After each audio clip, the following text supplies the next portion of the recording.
Coach MarQuay McDaniel, receiver coach of the Riders, is joining us with it.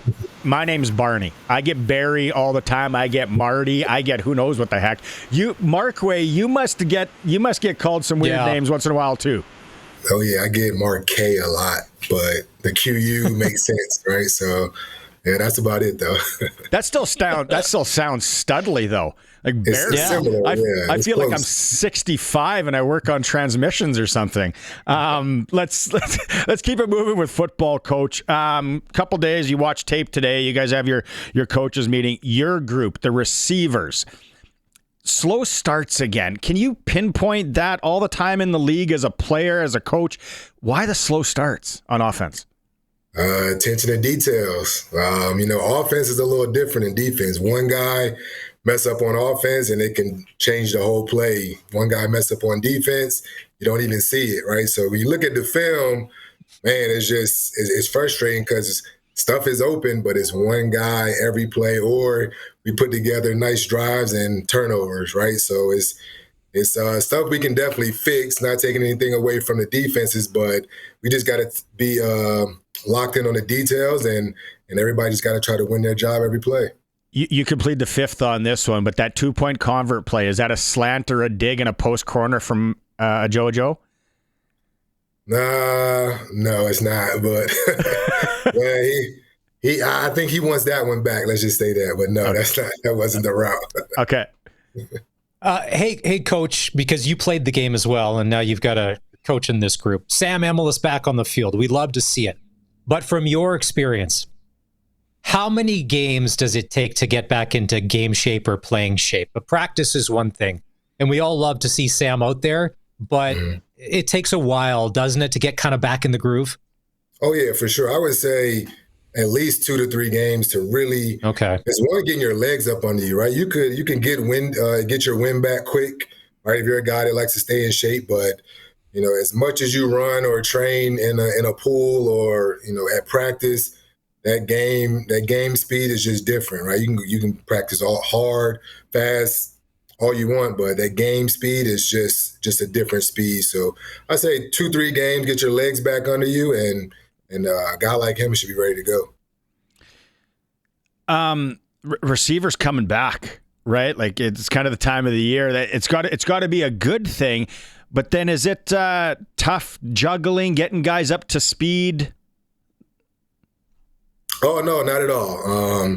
Guys have been out, have been in meetings. They know they're expected to know the offense when they come back, right? So they've been locked in even when they weren't playing, right? So that's just one thing we preach, especially guys that we know are coming back. Don't know how long they're going to be out, but, they're in the meetings. Guys like to get those reps under their belt, but they at least know what's going on. It's not brand new to them.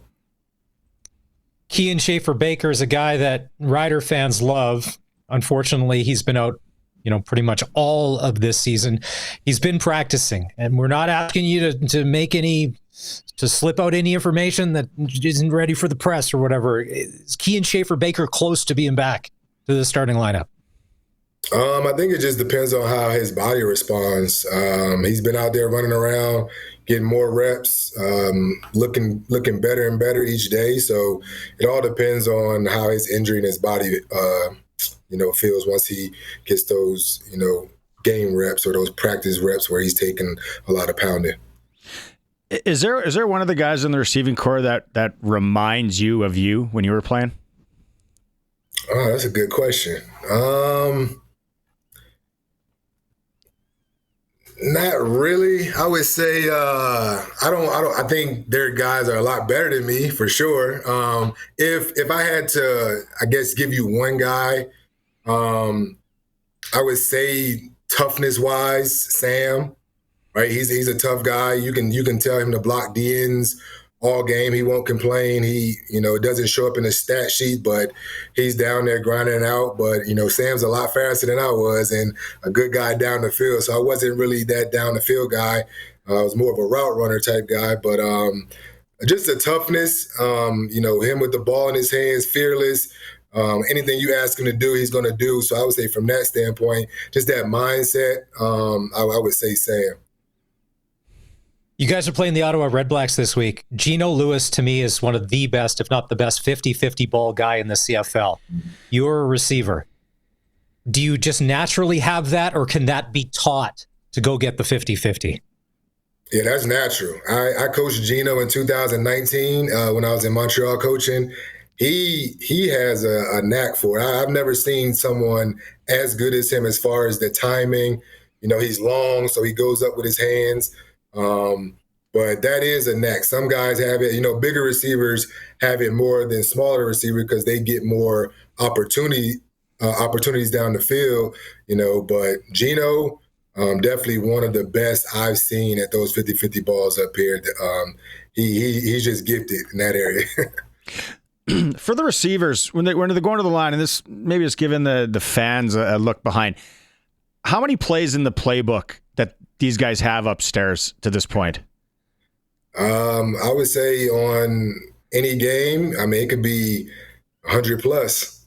Right? So it's just different ways of doing stuff. It could be similar concepts, but it could be, different concepts paired with something different from on the backside. So it's just, it sounds like a lot, but once you're in the offense, like to me, it's pretty simple. AJ Ouellette goes over 1,000 yards on Saturday. That doesn't help. That doesn't happen without having receivers block. How much of a focus is that? Is it a matter of if you can't block, you can't play for us? Because it's critical to our success. Oh yeah, I preach that from day one. Especially planning this offense, seeing how it works. This offense doesn't work if receivers don't block. And it's all 4, all 5, however many's on the field. The slots do a lot of the dirty work, blocking DNs. But once we get to that second level, those guys on the outside, your job is to get your guys. So now we can break a 50-yard, 60-yard run instead of 20 yards, right? It's a big difference. So yeah, that's day one. You got to be able to block. Can't just catch the ball. Anybody can catch the ball. Got to be a complete receiver in this offense. Were you the complete receiver? And I want to know what was your pattern? I loved asking receivers. You go to the QB, say, hey, give me this one. What was yours? Oh yeah, I was complete. I was blocking all the time, but my favorite route was a dig. I don't know what it was. I wasn't scared to go over the middle, even since high school. It's just been my favorite route. So love it when you can catch it on the move too. Defensive guys trying to come down at you, and you just get out that backside and just run away from them. That's awesome. Those are stones right there. When you were a player, MarQuay, who was the most fiery quarterback you played with in the CFL? Who's the guy in the huddle that was, well, you may get lit up if you didn't do your job properly, but who usually would bring the fire? You know what? Not a lot of guys. People talk about Bo, but when I played with Bo was young. He was cool, calm, collected. Bo just had that it factor. Didn't matter how many points we were down. He took control of that huddle. Even a young Bo, first year, you just felt that confidence that we were going to go down and score. But the most fiery guy was definitely Drew Tate for me. Drew's a little firecracker if you know who he is. Seeing some stuff in the media from Drew, but Drew's a firecracker for sure. A lot of fans are kind of worried here. We got a couple of losses in the row. Short week to Ottawa. How much do things change when you have a little bit of a short week? A little bit. You don't really get the reps you would on a normal week. But for me, especially coming off a loss, I love it. It gives you a chance to get right back on the field, especially when you watch the tape and you see, man, how much you left out there. Like I said, never taking anything away from other teams, but, make the adjustments. It's time to focus back in, right? We just dropped 2. Right, it's time to lock in. Right, we told these guys are playing one for their season, and guys are playing for jobs. They're going to play harder than they have all year, and that's the kind of teams you want to play against because that's going to be playoff football anyway, right? So every play matters. So this is a test or getting us ready for not looking down the line, but every possession matters because you're going to get everybody's best from here on out.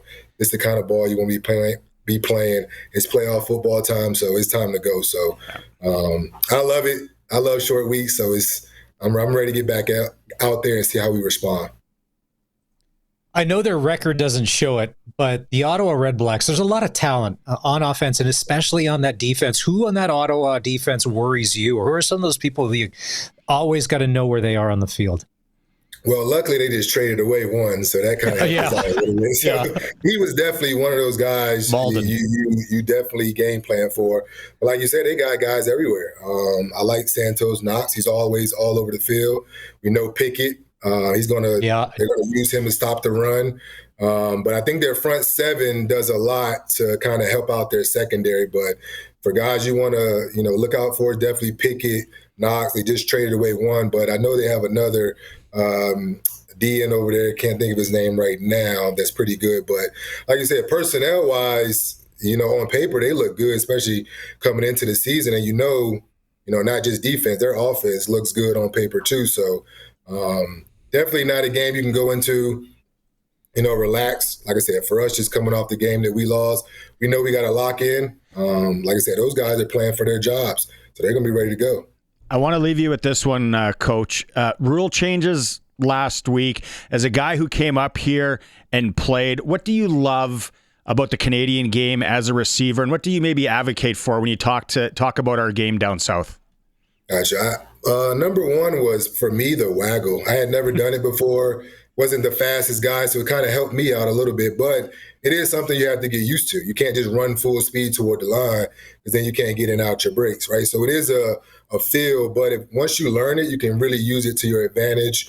And I love the pace of the game with the returns, right? It's moving fast. It was a lot of passing. We know the NFL is throwing a lot more now, but it was just fast paced. I love that. I loved all the returns. It was just exciting. But I'm not going to lie. I'm glad they got rid of that missed field goal rule. I didn't like that. We lost the game last year in Toronto with it too. So I'm good. If you can bring it out, bring it out. But why are we rewarding the kickers if you miss a field goal and it goes out the back of the end zone? That's the only one I didn't like, but it's changed now. So I think that's good.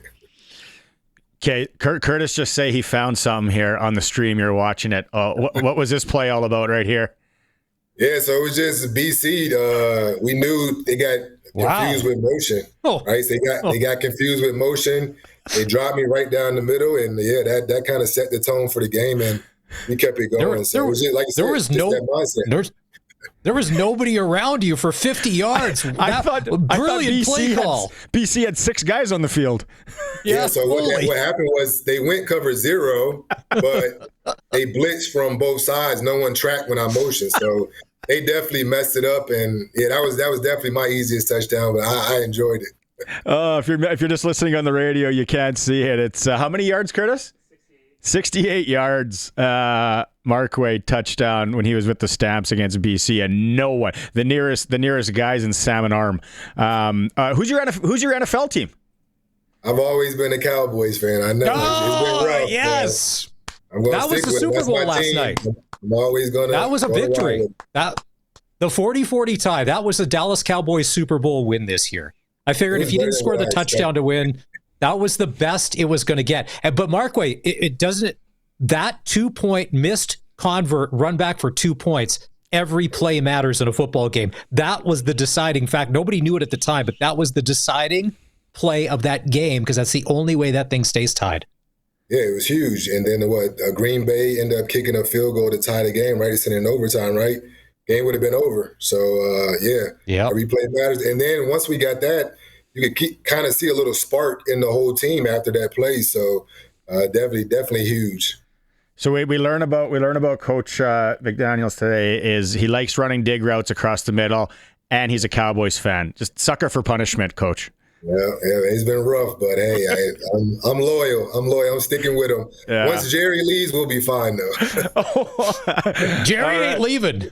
Jerry is not leaving. He's got to leave at some point. Have a good week of practice. Good luck in Ottawa. We know you guys are all right. Thanks for doing this, Coach. Thanks for having me. Thanks, Coach.